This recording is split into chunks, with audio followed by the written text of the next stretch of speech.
Sebelum kita mungkin lihat IHSG karena belum closing ya, kita masih nunggu 7 menitan lagi untuk closing. Secara keseluruhan kan sebenarnya ini drive for oil price ya, with oil price. Harga minyak hari ini juga dibuka cukup fantastis, semuanya sudah di atas 100 dolar. Dekat dengan 120 mengingatkan level-level yang pernah terjadi di 2022, kemudian tahun 70-an gitu ya, pernah kita ada di level-level tersebut begitu ya. Nah, ini seperti apa nih running dari oil price ini karena tensi yang terjadi pastinya ya Amerika Serikat dan Iran ya, Galson. Dan kita ngeliatnya gini, kemarin sebenarnya aku juga ada bikinin juga bahwa selama beberapa hari ini perahu-perahu yang tadi entah itu minyak atau segala macam komoditas yang ada di terutama di daerah-daerah Timur Tengah ini ya, itu terhambat, benar-benar terhambat, dan mereka tuh parkir kayak di situ aja stuck beberapa hari sampai sekarang bahkan. Nah, kapal maksudnya ya? Kapal, ini kapal ya ngomongnya. Jadi itu benar-benar stuck, dan kalau misalnya kita lihat kan beberapa hari ini juga kemarin ada sempat di mana kalau misalnya ada kapal yang mau ngelewatin itu dibom akhirnya. Dibom sampai kemarin ada yang sampai 100 orang tewas. Dan sekarang ternyata ada update lagi nih di mana kapal China doang yang boleh melewati Selat Hormuz itu dan aman. Nah, ini kan kita ngeliat bahwa sebenarnya kalau misalnya kita tarik lagi korelasi dengan China tuh apa? China ini sekarang lagi dalam kondisi surplus energi banyak banget. Jadi batu bara udah surplus, ada minyak juga surplus. Bahkan kalau misalnya kita lihat dari apa yang ada saat ini, minyak di China itu sekarang lagi besar banget, dia udah ngumpulin dalam kurang waktu 1 tahun terakhir. Jadi berarti kalau misalnya kita lihat dari pemerintahan China ini sendiri sedang udah prediksi bahwa hal ini ada kemungkinan terjadi. Jadi mereka udah akumulasi minyak dengan sangat banyak sampai akhirnya bisa untuk mungkin beberapa tahun ke depan itu, dan dia nggak akan ada kegerus lah dari sisi energi, suplai energi itu kurang lebih nggak akan kegerus. Nah, kalau misalnya kita lihat hari ini juga kalau misalnya kita dari tren pasar ya di IHSG itu sendiri sekarang lagi ada net buy justru. Jadi tadi siang itu ada net buy kurang lebih 800 miliar. Net buy ke? Net buy ke pasar domestik di ke Indonesia. domestik, ke indeks berarti ya? Oke. Di dalam Bursa Efek Indonesia lah. Itu net buy 800 miliar. Dan itu kan sebenarnya udah bagus banget. Dan kalau misalnya kita lihat, sepertinya kalau berdasarkan dari apa yang kita lihat tadi, di pagi hari udah langsung drop sampai 5% tadi. Dan itu kan cukup signifikan juga kalau misalnya 5% itu, anggapannya bentar lagi, dikit lagi udah hampir trading halt. Betul. Nah, dengan keadaan seperti ini kan berarti kita anggapannya bahwa, oh ternyata sepertinya investor-investor retail nih, jangan-jangan yang malah mau kasih sell off dan akhirnya dibeli juga sama asing. Dan asing ini belinya untuk saham-saham yang emang MSCI Play lagi nih. Kalau misalnya kita lihat di top 3-nya itu MSCI Play semua.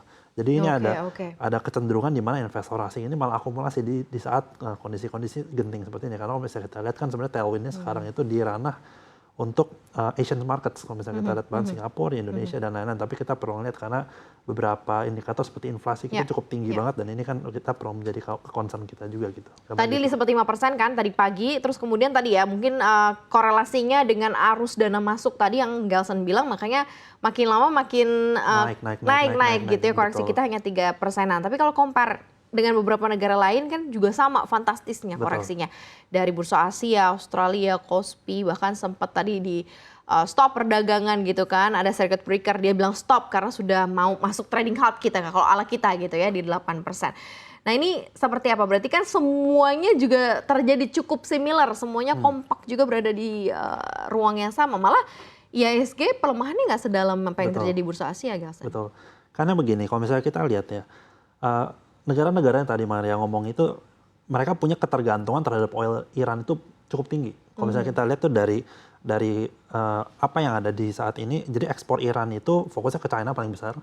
Terus ada dari Korea, dari Jepang, terus dari Korea, Jepang, sama ada beberapa negara di Asia lainnya.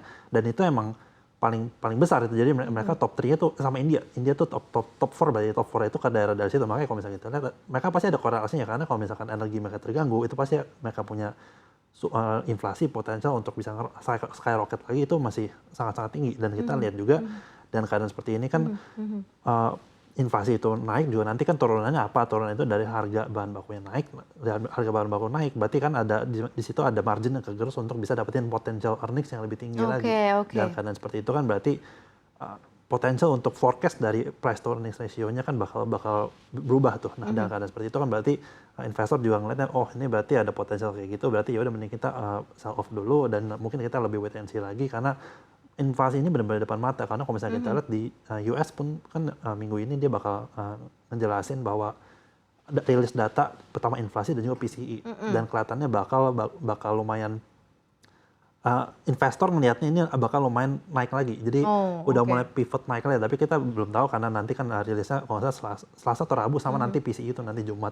Jadi China juga gede banget lagi baru rilis inflasinya. Betul, China baru tadi. Nah, itu kan penglihatan juga bahwa sebenarnya China kena atau US juga kena, nanti jangan-jangan Indonesia bisa naik lagi, dan ini kan juga PR juga, nanti jangan-jangan suku bunga yang tadi ya mau kita landain ke level 2%, 1% itu US mau ke arah situ, ternyata nggak jadi karena mesti pivot untuk ngejaga inflasinya, karena kalau misalnya kita lihat kan dual mandate-nya The Fed itu kan untuk stable prices dan juga unemployment itu tetap oke gitu.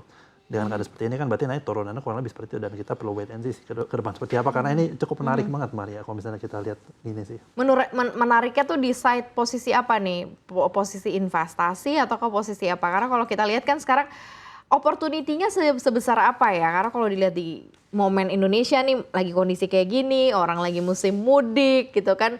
Sebenarnya as a transactionals kita nih uang beredar lagi banyak banget kan, karena baru mau ada THR segala macam. Jadi needs to spend-nya besar sekali gitu. Tapi ada kondisinya kayak gini nih, kalau dilihat ke Indonesianya sendiri seperti apa Galsen? Kalau misalnya kita lihat di Indonesia sendiri, ini kalau misalnya tadi 20 hari kan, 20 hari. Sementara kalau misalkan dari angle penilaian yang lain itu kan ada, mereka tuh cara menghitung cadangan itu beda-beda. Dan kita kalau di Indonesia kan berdasarkan dari konsumsi seperti apa. Dan ini kalau misalnya kita tadi bikin lucu-lucuan, jangan sampai nanti pas mudik pulang nggak bisa balik ke Jakarta gitu. Aduh, amit, gitu. Jangan sampai ya. Dan ini bentar lagi count closing bell nih, kurang lebih 8 detik lagi nih. Iya, kita nunggu dulu ya, mungkin sekitar 5 detik lagi, nanti kita akan perdalam lagi seperti apakah posisi dari indeks harga saham gabungan closingnya. Galsen udah kasih jeda ya, padahal kita lagi ngobrolin soal masalah geliat spendingnya masyarakat Indonesia ya, karena ini sudah masuk momen mudik, mau lebaran gitu ya. Kita tunggu post closing, ini tadi di range-nya tadi juga sudah kita mention ya, di 7162 lowest levelnya, highest-nya 7388.94. Ini sudah final tampaknya ya, koreksi yang terjadi semakin tipis, karena kita sempat koreksi tadi pagi 5%, sama dengan beberapa indeks lain di Asia, dan kita parkir di pelemahan 3,27%, 7.337,37. Angkanya cantik ya Galsen, 733737. Baru aku mau ngomong. 733737. Oke, ini diingat banget ya, 9 Maret 2026 closingnya, pelemahannya 3,27%. Kita lihat sektoral. Kita lihat sektoral, tadi semuanya sih melemah ya, hampir melemahnya cukup signifikan. Finansial masih bertahan di pelemahan paling kecil nih kayaknya, dan dengan teknologi ya 1,34%, consumer primer 3,5%, consumer non primer 4,5%, perindustrian 4,04%. Kita geser ke 4 sektor selanjutnya. Ada energi, bahan baku, infrastruktur, properti, semuanya di range 3-4% ya. Infrastruktur 3,75%, yang lain energi ini 4,33%, bahan baku 4,59%, dan properti 4,57%. Kita ke 3 sektor selanjutnya. Teknologi 1,58%, hampir sama tadi dengan perbankan ya, dengan banking sektor. Transportasi 5,22%, dan kesehatan juga melemah 2,74%. Kita ke nilai tukar rupiah terhadap dolar Amerika Serikat. Rupiah kita juga mendekati 17.000. Tadi kalau range pagi ini di 16.935 sampai 16.990 ya. Saat ini nilai tukarnya di pasar spot melemah 0,21%, di 16.935 rupiah per dolar Amerika Serikat.